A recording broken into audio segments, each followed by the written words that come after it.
All right, we are reconvening the budget oversight hearings.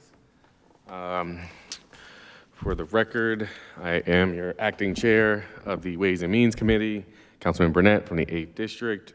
We are also joined by Councilmember Ramos from the 14th and Councilmember Porter from the 10th. We are hearing Council Bill 23-0381, Ordinance of Estimates for fiscal year ending in June 30th, 2024.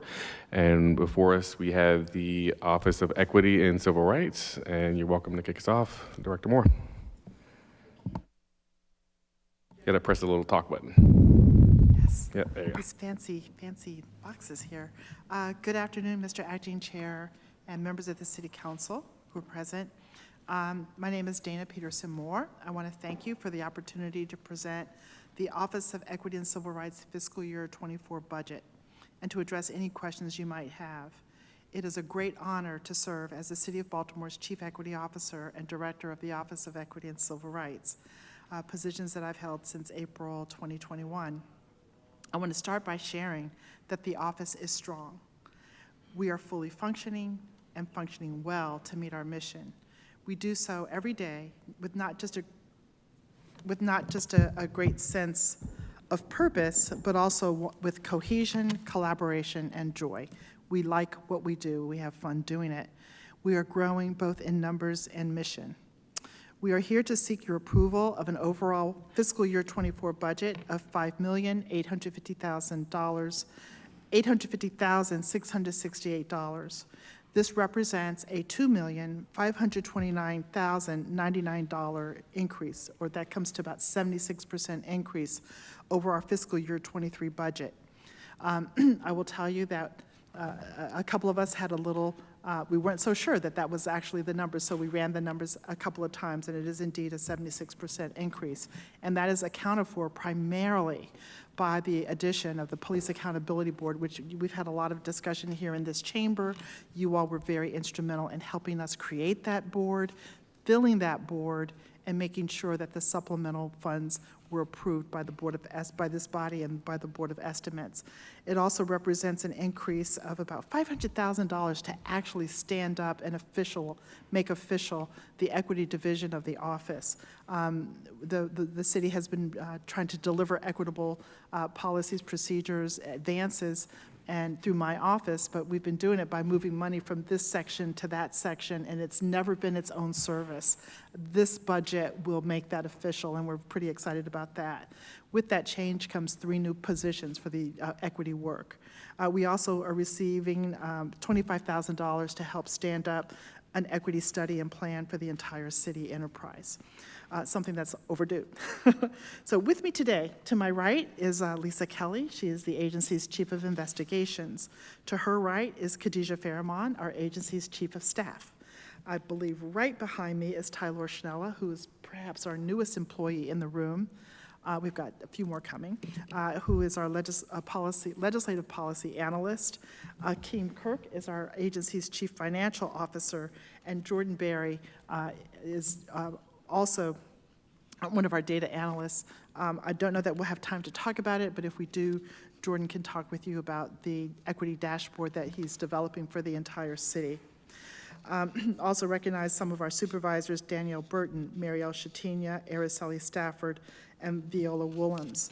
So what is the ECR? I'm going to describe it. Our mission really is to carry out activities that make Baltimore equitable, to eliminate discrimination, and to protect individuals' civil rights. We house a number of commissions. But here's a quick story about how we do what we do. And I find this very compelling. Not long ago, the Wage Commission staff were on a routine site visit. They spoke first with the subcontractor's site manager, and this was a city job where they visited. The manager raised concerns with our staff about the performance of some of the employees. The wage staff then went to those employees and talked to them about the concerns that had been raised by the subcontractor, and then listened to the employees' concerns. These conversations were held in fluent Spanish, something that was much to the chagrin and surprise of the supervisor. Shortly after we had that site visit, all 8 of the persons whom we spoke with in Spanish were fired. They were removed from the site simply because they had spoken to our investigators. Of course, this is a violation of the city's anti-retaliation policy. Our supervisor, Araceli Stafford, convened a meeting with not just the immediate supervisor who had engaged in the termination, but the entire team of contractor and subcontractors working that site, and informed them of the penalties for retaliation for the action that they had taken. They didn't think very long before they realized that they needed to reinstate all of the employees. They did that and provided them with back pay. That's what we do. And we have a lot of tools to help us do it. We're right now a small office. We have, I think, and Khadijah will correct me, I think we have 17 or 18 on staff. 4 of our employees are fully fluent in Spanish. So, just one example of how that single difference made a huge difference. And we're talking about the lives of 8 people and their families and their children. So that's what we do. So what did we focus on in 2023? For the funding that you all provided us for fiscal year 2023, went into our process of filling the 17 positions for the PAB. Those positions are in the process of being filled, various stages. We revived the Baltimore City. Sorry, Director, did you have, are there adjoining slides or? Oh, is this we the only do one? have slides. Okay. Yeah, I can go to the slides. There should be a clicker. Oh, you have it, okay, perfect. Yep. Do you want me to do the clicking? You can do it. Is it delayed? Okay, that's our org chart. Why don't we go to the next slide? All right, wage investigation and enforcement.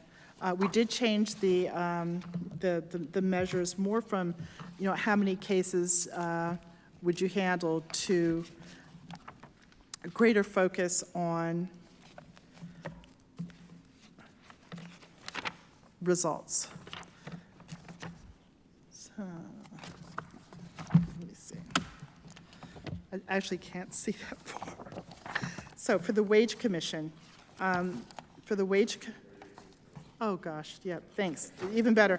So for the Wage Commission, that's Service 656, their fiscal year 24 recommended budget is $623,511. There are currently 3 people that work in the wage division, and we are moving 1 position back over to wage, so that will be 4 people. In terms of our performance measures, we have 2 new ones. One looks at effectiveness, the other looks at outcome. For fiscal year 23, our target was to have 85% of wage cases closed in under 6 months, and we have met that measure. We did that, again, by having a new supervisor, hired an additional investigator, and we're doing more on-site visits. The second measure is the percentage of restitution and penalty collected. And this is the one that always, inspires some conversation, because we can always collect 100% restitution. And we always recommend that 100% of the penalty be imposed. And that's where we started to lose control, because the commissioners themselves have the opportunity to reduce the penalties that are imposed. And they often do, much over our objection, they do. But our goal there was 100%.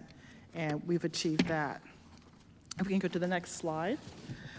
This is the Equity Office, and for the very first time, we actually have a service number for equity, and that's 844. The recommended budget for fiscal year 24 is $508,706. The Equity Office, as I shared, is growing. This budget represents the addition of 3 new full-time employees, as well as $25,000 to help us fund an equity study and plan for the entire city enterprise. Currently, our plan is to use those 3 positions to hire a trainer who would help us train all of the city employees regarding diversity, equity, and inclusion and justice issues, community engagement, and an agency liaison. Since we were here last, we've hired two people, Brandon Wofford, who might be on his way, I'm not sure, who is a data analyst, and Tyler Schnella, who is sitting behind me, who's our legislative analyst. You all have already seen his work. He authored what I think is just a brilliant memo on cannabis reparations. So we are also have let everyone know that we are now ready to provide support for equity analyses of all legislation that is presented, as well as significant policy initiatives across agencies. If you could go to the next slide.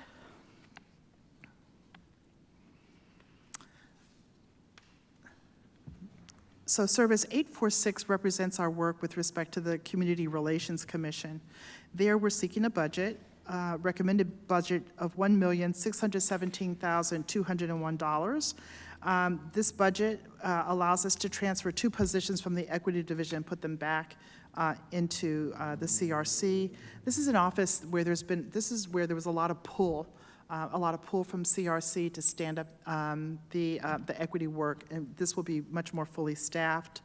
One of the highlights for fiscal 23 for the CRC, we started doing agency investigative hearings. We did an investigative hearing for the fire department, Department of Planning, and on June 14, we'll have an investigative hearing regarding the Department of Transportation. Those are televised. They're live in the Board of Estimates room and, of course, televised on Charm TV. And Lisa Kelly, to my right, our Chief of Investigations, has done an amazing job trying to elevate the quality of the investigations and reporting that is carried out throughout the agency, but the CRC in particular. Let me go to the next slide. Police Community Relations, and this is the big one. This is service number 848, brand new to the city. It has a recommended budget for fiscal year 24 of $955,888. This is where we are doing an amazing amount of work to not just create positions, have them approved, which they're all approved now, but to fill them. To date, we have filled 6 positions. We're actively interviewing and looking to hire the balance. We have I believe we have one offer outstanding. This is all happening against a backdrop of, a number of complaints coming in that need to be reviewed, and we've stood up fully the Police Accountability Board. Very grateful for the work that this body did to help populate the board. We've had several meetings with the Police Accountability Board. The board members themselves are not paid. We've also just very appreciative of your work in helping us staff the ACC, the Administrative Charging Committee, which is almost like a subset of the PAB. Those members are paid. I want to say that they're paid an annual rate of, I want to say $36,000.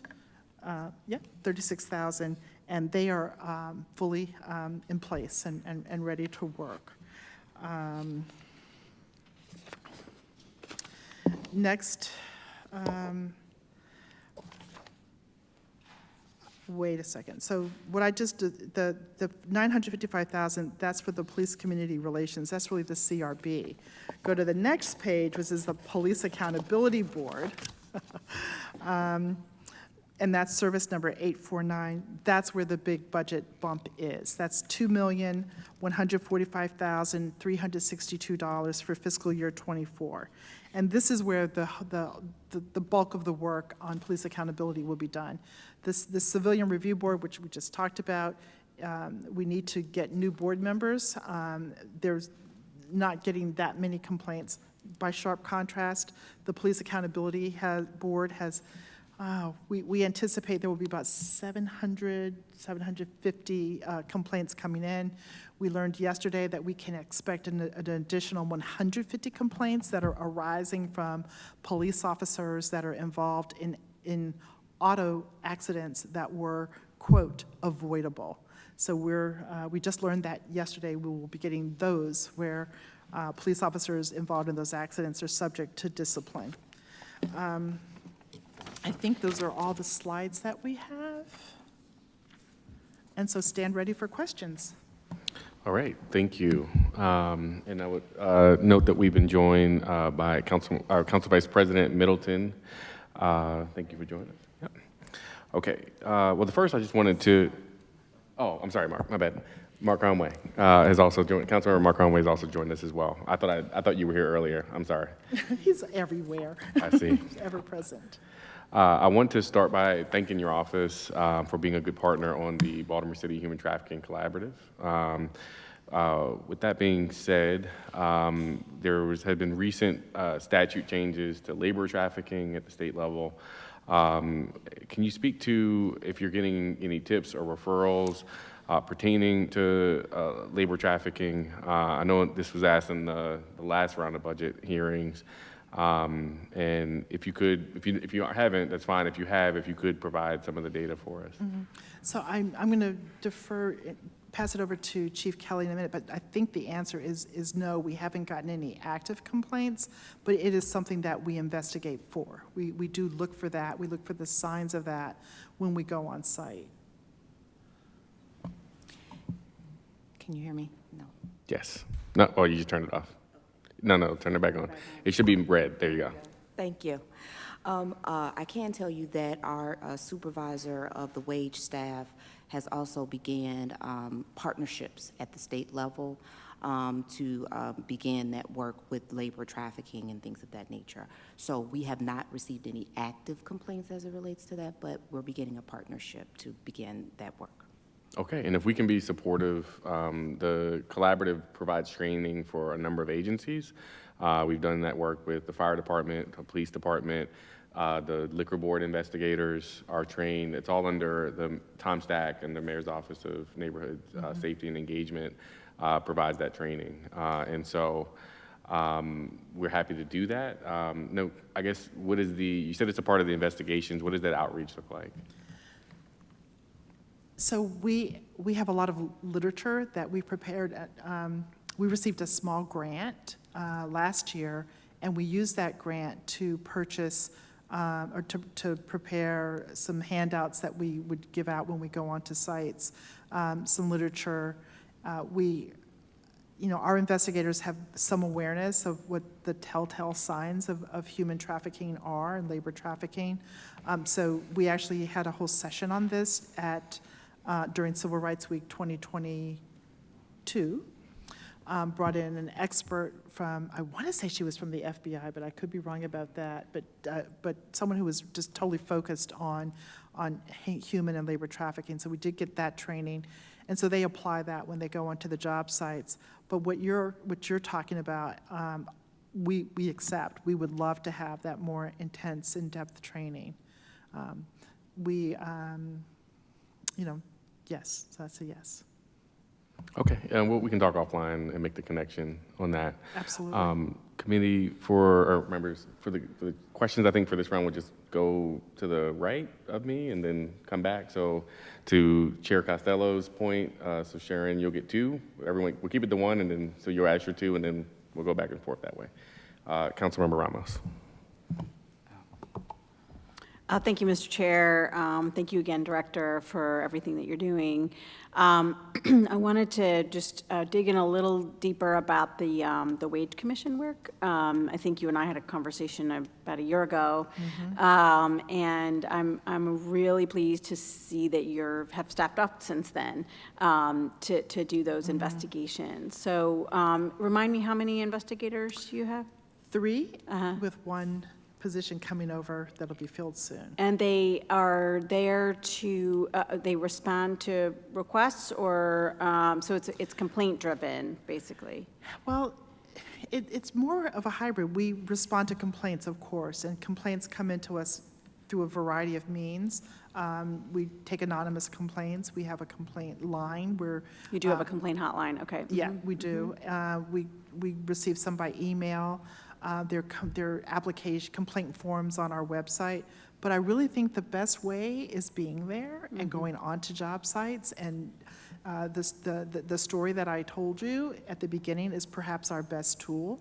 A lot of the people that are working at job sites are non-English speakers, and having someone able to communicate who's willing to do that and to listen and to do the follow-up. This was, what I described was something that we in the office were all just absolutely appalled, and we're staying on it.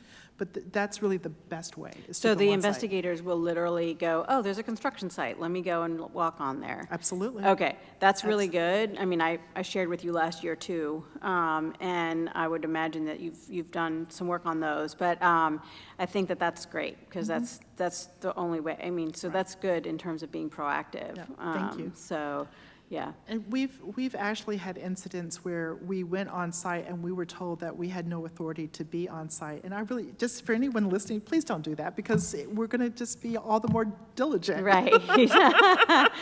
Right, yeah, exactly. We can, well, It's- the fact that you can actually just walk on to work sites too is also an issue. So, Yeah. because Well, it's there's not- that, but, The security, yeah. No, thank you for that. I think you definitely took the call that I made to you very seriously much so. about, hey, wait a second, we've got this major issue. So I'm really grateful for your work on that. Thank you. Thank you, Mr. Chair. very much. Thank you. Councilman Conway? Thank you, Mr. Chair. Thank you, Director. I wanted to follow up on where we were with the status of the Local Control Advisory Board.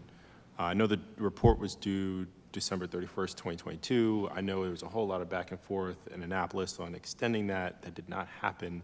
I want to know where we were with that report. So you're right. It was not extended, but there was a lot of conversation back and forth, and all of us were watching all of the conversations. We were really trying to be part of the solution. We did not receive any solution relief out of the 2023 Maryland General Assembly, so we'll be back. I'm assuming that there will be support for us to go back and get whatever clarifying legislation we need. In terms of the Local Control Advisory Board itself, we absolutely took a pause as a board, waiting to see where we would land at the end of the legislative session. And where we landed at the end of the legislative session is where we began the legislative session, without the changes that we thought were needed. So I have actually scheduled a meeting of the Local Control Advisory Board. I believe it's June 14. It'll be a virtual meeting, so that we can all come back together. I have shared here in this chamber and elsewhere that I felt that the board got a little fractured. There are members who had very strong views to do one thing, and there were board members that had strong views to do something different. And we all need to come back together and understand that we have some important work to do to close out our work. So we'll begin that anew, June 14. I know that there's legislation that's been proposed by this body. I don't know that I would say that it's a test, but I watched the law department's hearing, and the feeling is that what's being proposed, there's no barrier to it. So in terms of how the city functions with respect to its police department, I've always felt that go forward. But the Local Control Advisory Board needs to finish its work. It needs to do its last report and go away. Has the board met since July 22nd, 2022? I think we have, but I didn't actually bring that notebook. July 2022, yes, we have met since then, but we have not met. We did not meet during the General Assembly or thereafter. There are no minutes posted online since then. Is there any reason why we haven't posted any minutes from any meetings after that date? I can look into that, because I know that we did meet. Okay. I'll make that a committee request, if we can get the minutes from the meetings that have happened after July 22nd. Sophia, are you good to take that down for us? Okay. Sorry, go ahead, Mr. Conway. Okay. Thank you, Mr. Chair. I'll come back around when it comes back this way. Thank you. Yep. Councilmember Porter? Thank you so much, Mr. Chair and Director. Thank you so much for all the work that you all and your team are doing regarding equity in the city. I did have, well, as of late, I've been really focused on the Disabilities Commission, given that we have a current litigation with the ADA. I wanted to know kind of what you all have been doing within the commission, similar to Councilman Conway. I can't seem to find any minutes related to the Disabilities Commission, and I wanted to know specifically who the council representative on the commission is. I don't see one listed on the website. I don't know who the council representative is on the commission, but there's a lot happening with the commission. Okay, great. Most important here, when I came into the office, I was told that the Mayor's Commission on Disability never gets complaints, that there's really no need to do investigations, that the role is more just to inform and educate about how to comply with the ADA, and that just didn't land right with me. That didn't sound right. And so we watched for as long as we could watch, and ultimately I made a decision. All right, so how could this be when the largest litigation facing the city right now is a litigation arising out of the ADA, the Americans with Disabilities Act? So putting all of this together, I made the decision that what we needed, what the city needed, what the office needed, what the MCD needed was an attorney who actually understands the Americans with Disabilities Act, understands what it is to do an investigation, how to follow through on a complaint. It took a little bit longer than I thought it would, but we actually took an existing pen, we reclassed it into an attorney position. I want to say it was just last week or 2 weeks ago, we got what's called an attorney letter from the city solicitor's office, where they recognize that the person in that position is an attorney and is able to do legal work specifically focused on supporting the work of the MCD in their compliance, helping the city comply with the Americans with Disabilities Act. Her name is Viola Woolham. She has been in the position since April of 2023. In that time, we have filed one complaint of our own actively, where we filed a complaint. We've done on-site investigations. I'm going to have Chief Kelly talk about that. And we received a request to actually come in and do a review of an application to modify a building so that it is or is not more ADA compliant. We made some very robust recommendations. And it is a world of difference. We have a new chair. The mayor just everything takes a little bit longer than we want, but the mayor has appointed a new chair of the MCD. We meet with her, I want to say it once a month to bi-monthly to set agenda, to go over concerns. The MCD is meeting. In terms of minutes, I believe we take minutes, which I'm going to let Lisa answer that, but I will admit that it's not where it needs to be. We are looking to change the legislative support for that commission. It's too big.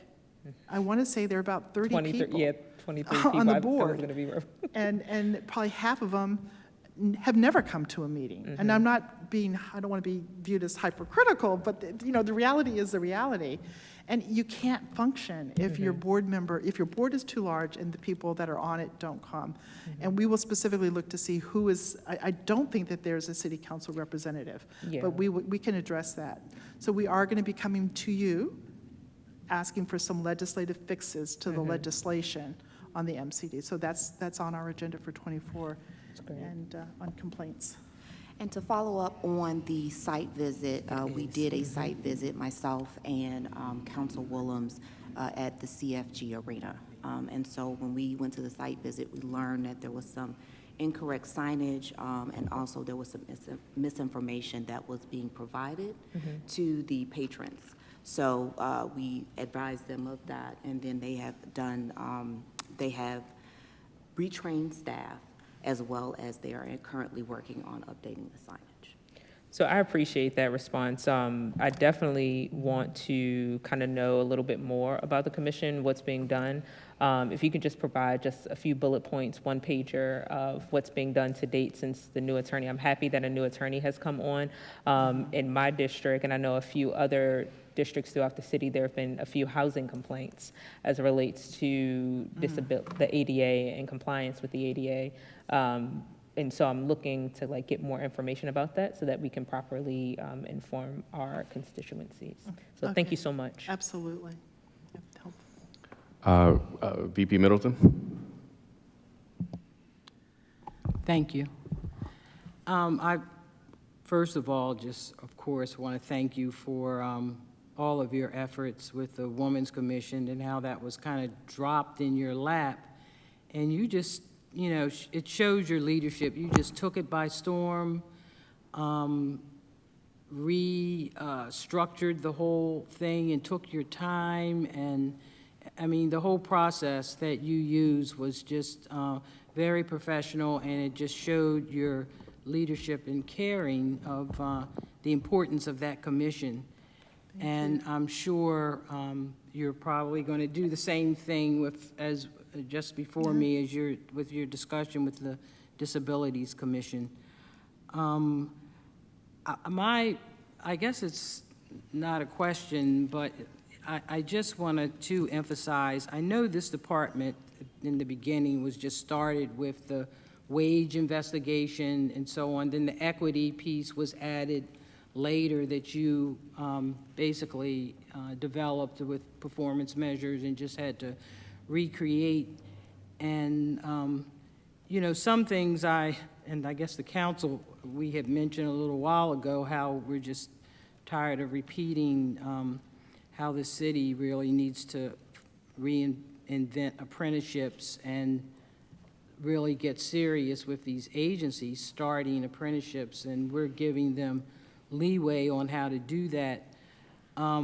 But I go back to, and I'm going back again in a previous job as director of apprenticeship, and how, in relating this to wage investigations of the city. And when I was in that role, contractors always basically considered Baltimore City as an easy get-over place to do economic development because there were no inspectors that really inspected these sites and really didn't comply with the Davis-Bacon Act and all those different things. So you are absolutely correct.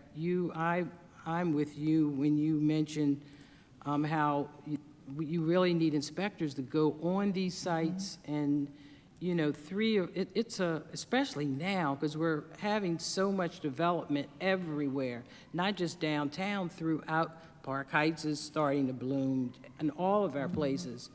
And I think that it's a crucial need. Otherwise, we're going to still have this reputation. I actually experienced, you know, contractors waking up one day and making a decision not to pay their employees for that 2-week period. And here these people have families that they live paycheck to paycheck to. And this is, and Baltimore City has that reputation. So whatever we can do to help stress the importance of you needing more inspectors for this very important piece of your department, we're willing to help in any way we can.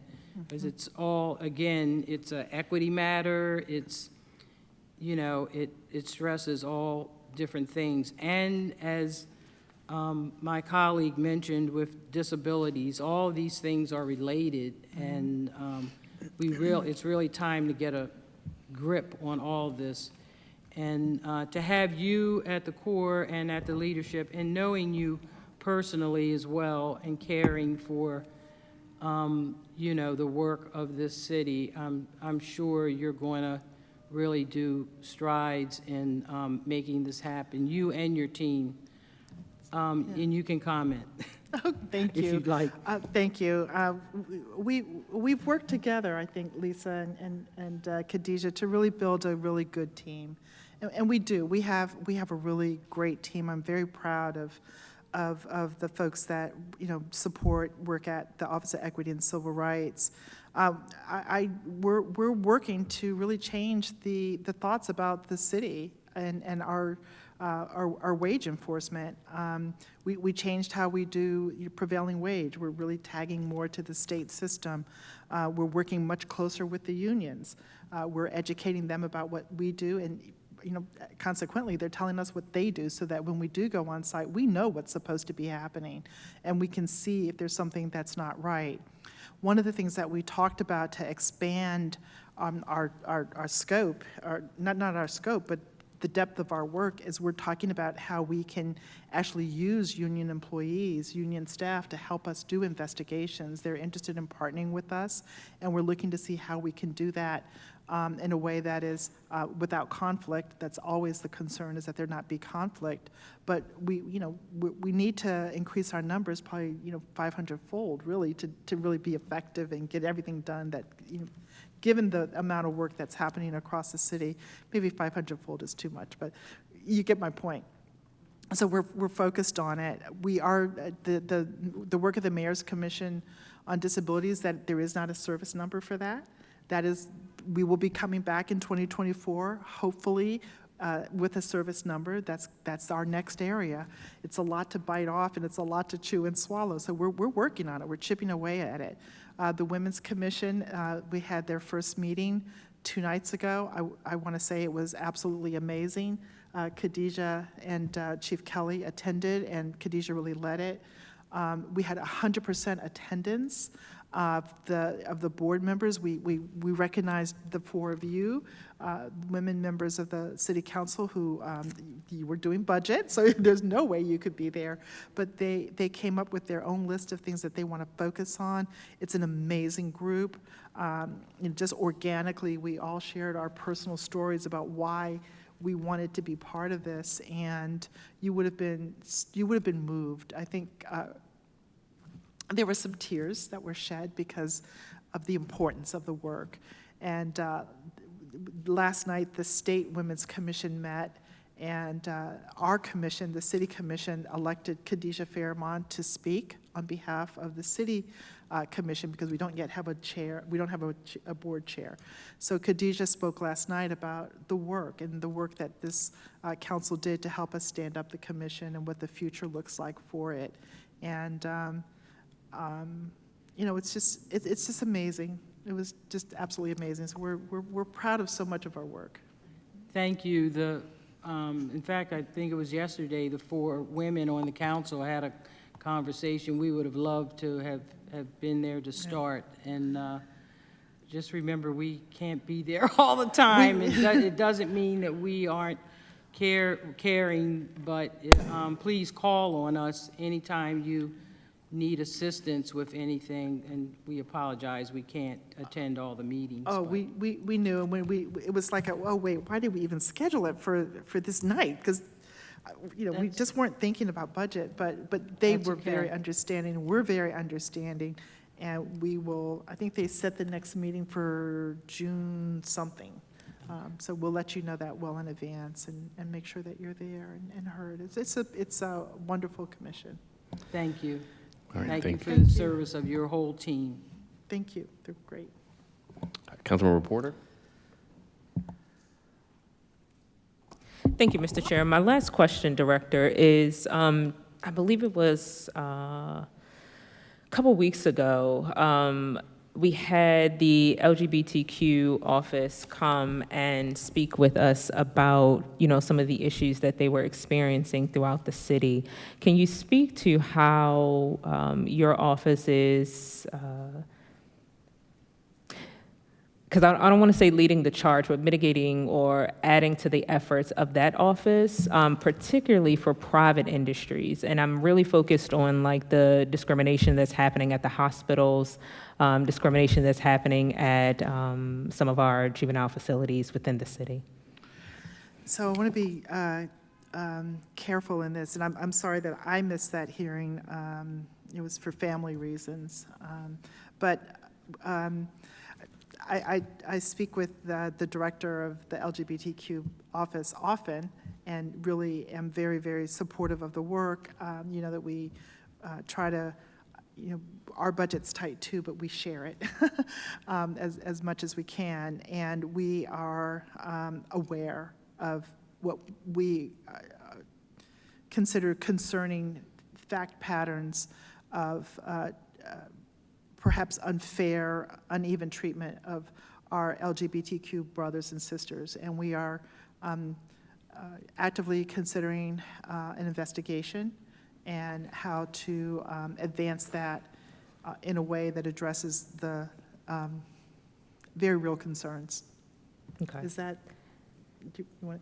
And that response is totally Okay. fine. I just wanted to make sure that it was just definitely on, I know it's on your radar, but anything that the council can do, I know a lot of the issues that I discussed with the director were at the state level. And so really kind of creating that advocacy component with our colleagues in other jurisdictions so that when you all go to the state level to advocate, you all have a coalition of government leaders that represent these districts and these constituencies when you all go to Annapolis. So thank you so much, ma'am.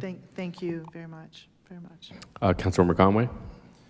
Thank you, Mr. Chair. Madam Director, when we went through the General Assembly session, I'm going to circle back to local control. I'm going to ask you a lot of questions about local control. You know that's my favorite issue. It is. I'm so happy for Until we you. get it done, it's going to be my favorite issue.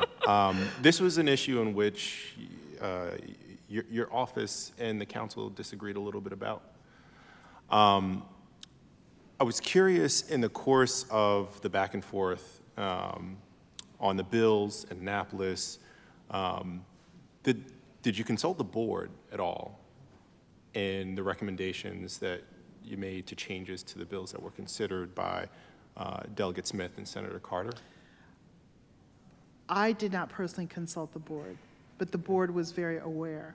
And the board. Oh, I know the board was aware. Yeah, the board was aware. And Yeah. so I'm not performative in what I do in my work. And the Okay. board was very aware. And as I said before, some of the board members were taking very active positions against the legislation. And some were just silent and some were supportive. And that to me is what you call fractured. That's a fractured board. And, I had attempted to have a meeting in person. That was my plan. And frankly, I found it so off the rails that I wasn't convinced that it would be a good use of anybody's time to convene a meeting to talk about legislation that we were talking about in this chamber, and we were talking about it in Annapolis, and people were talking about it in their offices. And it was very clear to me what people's positions were because they told you, and they told me. So interesting you say that. Many of the board members came and testified in front of this body, along with yourself, when we began to talk about the bills that were being considered in Annapolis at the time and the differences between those bills. One of the things you said in the course of that hearing was that the board seemed to actually be on the same page on what we were trying to accomplish, most notably that we all believed that the city council should have the same authority for the police department that we have for every department for the city, and that the board was on the same page there. What was the board fractured about? The board was fractured about how to make it happen. The board was very fractured, and I mean, I don't know that it's going to be a good use of my time or your time or anybody's time to go over all of the testimony, because you heard it at the same time that I heard it. There were just different positions about what needed to happen next. This has been a particularly tense topic because I think we can all agree that what we envisioned to be the process for this to be, it has not turned out that way. Unfortunately, we still are waiting on a report, a recommendation from the board in your office on what we should structure our relationship with the police department as. And we didn't get clarity through this most recent session at this, in Annapolis. So, Just one correction, it's not a report from my office. okay, It's a report from the Local Control Advisory Board. okay. And to me, a report from the Local Control Advisory Board needs to be one report, not five. And until we are able to deliver a report that is comprehensive, impactful, accurate, directional, and what this body needs, there won't be a report. There's not going to be a report with 5 different recommendations. That's not helpful. So we will convene in June and see where we are. And hopefully, with the passage of time and being away from Annapolis and having reflection, there will be a fresh opportunity to have a report, to develop a report that is indeed a report of the Local Control Advisory Board. If we don't Might have not be might not be possible, I don't know. sure. If we don't have a report by next session, what happens? I don't do, I can't answer that question. I don't do hypotheticals.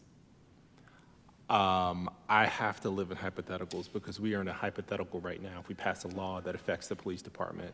And So I don't think you're in a hypothetical. You guys are actually doing your work.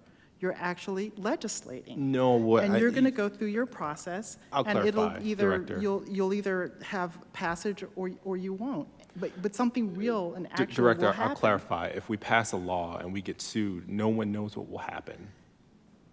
Okay, so I can't help you with that. I'm not wearing the solicitor hat. Oh, no, I appreciate that. Well, I guess my point is, you are helping us with this. This is, with you leading this board, that's exactly what we need from you, your team, the board, and your office.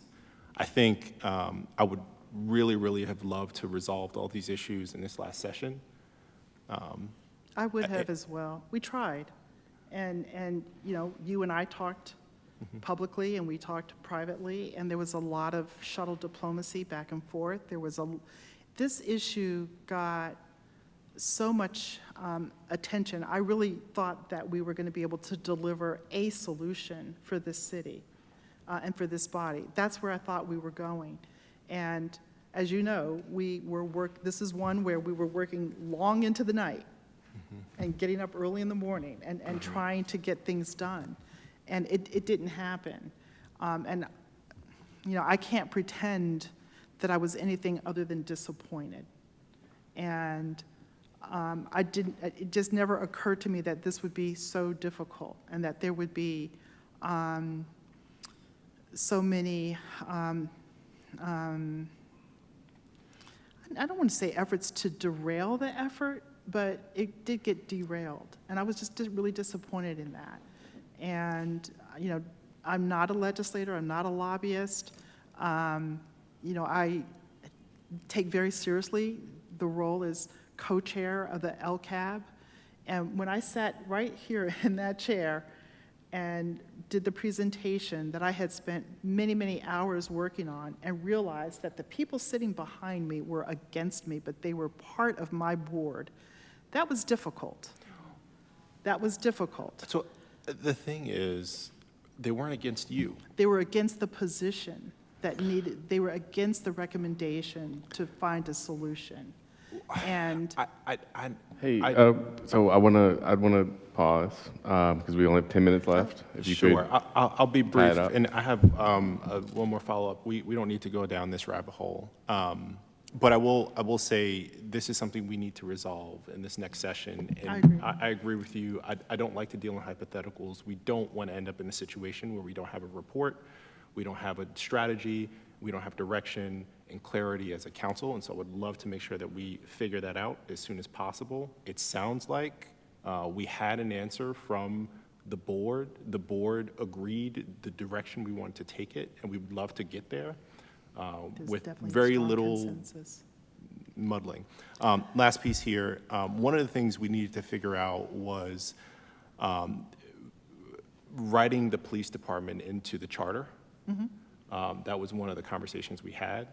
Where are we with the board and its recommendation for language to go into the charter? So I think that starts with the Law Department and the Department of Legislative Reference.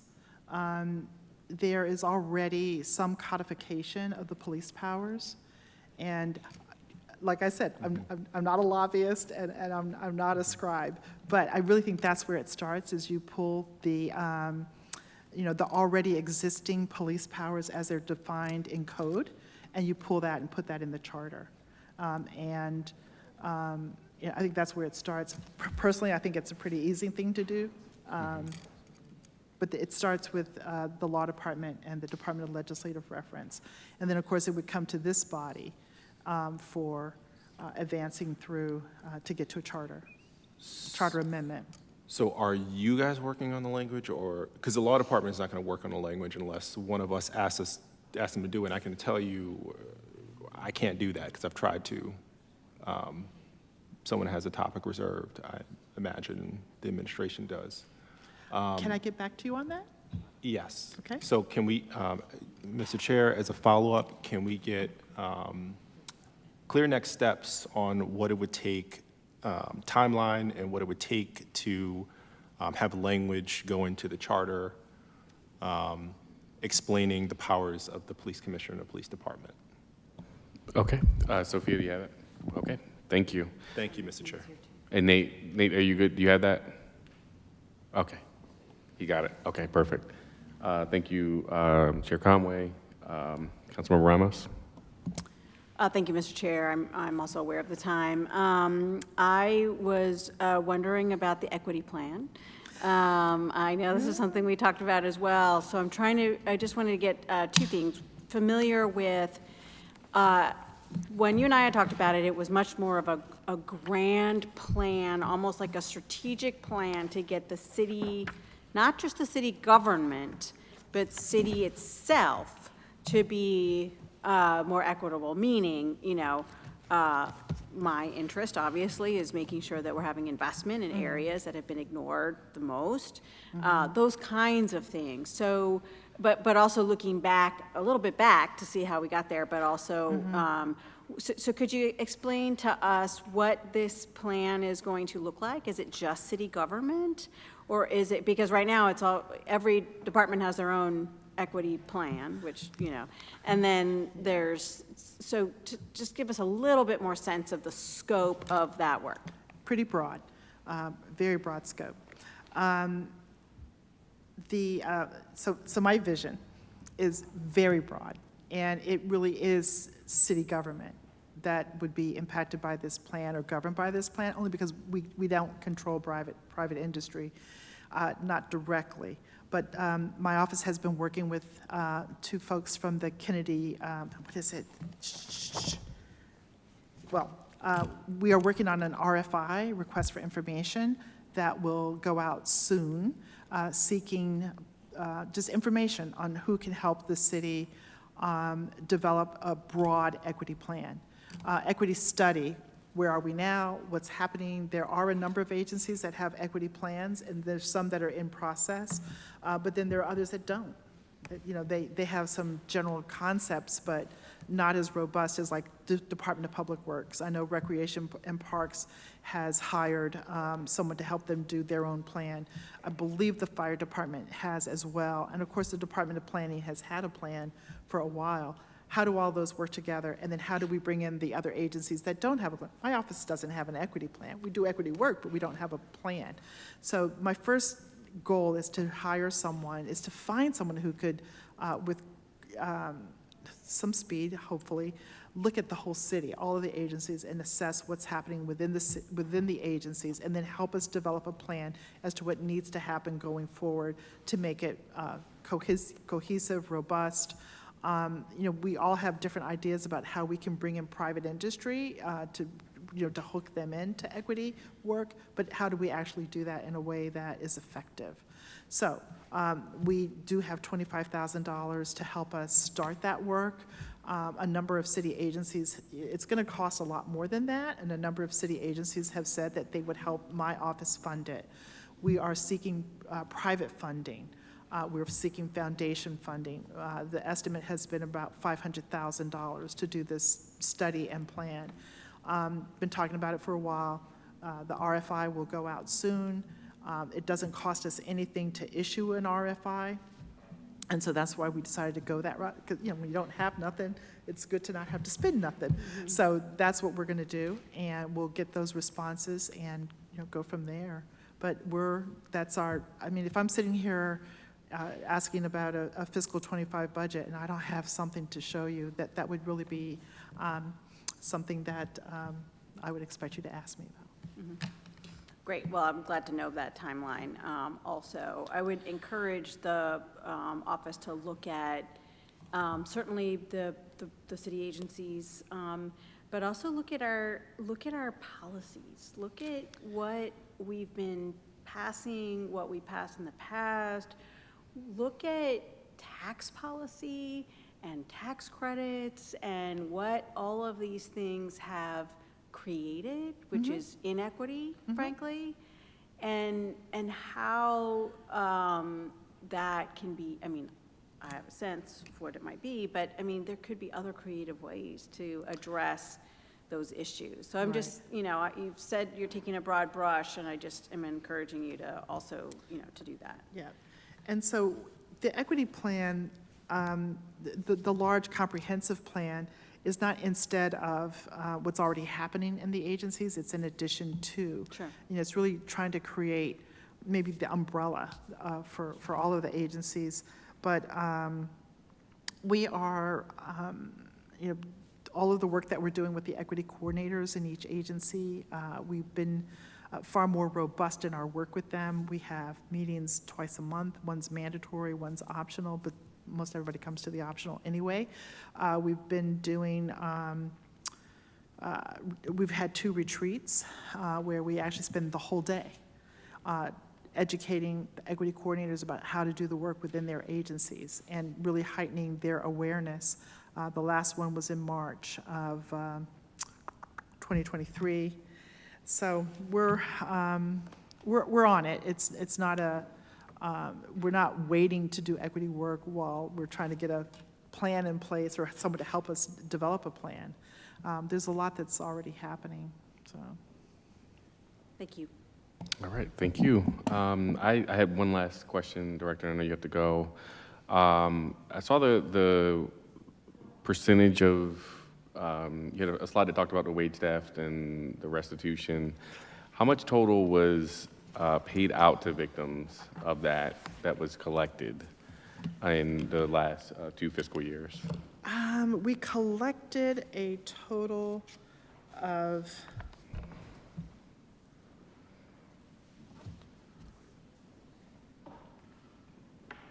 you know what, let me get some clarity, because this number, these 2 numbers don't match. I have this number, which is large, versus this. Yeah, so for fiscal '23, we collected a total of $312,448.35. And that's a combination of restitution and penalty. So what we need to do is break that down for you and give you the actual numbers of how much is restitution. Restitution actually goes to the employees, to the workers. The penalty comes into the city's general fund. I have the director. So, Wait, Lisa has the number. Oh, Chief you have the Kelly number. has the number. So fines assessed was $185,110. Restitution assessed was $87,345. Late payrolls assessed was $198,542. just so I understand the terminology, that's the different buckets that were paid out from to the victims of the theft? Right, so assessed, I'm sorry, so assessed is what the Wage Commission has sent for collection, but then collection is actually collection, so what we've actually. And that's the 198? Oh. Sorry. Or if you could email it to the, just provide it, if you could provide it in committee, and I can follow up in writing with Right. additional questions. So, I mean, the total is at $312,448.35, and then we'll do a breakdown as to fines, penalties, late payrolls. We'll break Okay. that down for you. And could I get, so is that fiscal year '23?